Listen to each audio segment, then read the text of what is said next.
કે સાહેબ નવરાત્રી તો બધાને ગમે છે, પણ નવરાત્રીમાં વરસાદ કોઈને નથી ગમતો. કે નવરાત્રી તો બધાને ગમે છે, પણ નવરાત્રીમાં વરસાદ કોઈને નથી ગમતો. જેમ જ તમે આ જુઓ, ખેલૈયા કેટલા નારાજ છે કે વરસાદ થઈ ગયો છે, આમ છે તેમ છે. પણ જે અત્યારે જુઓ, આ હું બતાવું તમને કે ખેડૂતને વરસાદ કેટલો નડે છે, એની વેદના ક્યારેય નહીં સમજે સાહેબ.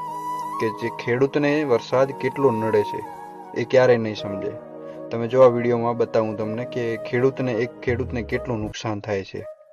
કે ઉભેલો પાક દોસ્તો, એ કેટલું બરબાદ થાય છે. તમે જો આ વિડીયોમાં આ ખેલાડીઓ કેટલા રમઝટથી રમતા હોય છે. અને આ જુઓ, એક બાજુ ખેડૂતની વેદના, ખેડૂતનું એક પૂરું પકવેલું અનાજ કેટલા રડે છે સાહેબ. જો તમે સાચા ખેડૂતને માનતા હો ને તો સબસ્ક્રાઇબ શેર જરૂર કરજો મિત્રો. હું પણ એક ખેડૂતનો દીકરો છું, અને તમારી ઘરે જે અનાજ આવે છે ને સાહેબ, એ ખેડૂતના દીકરાના ઘરેથી જ આવે છે.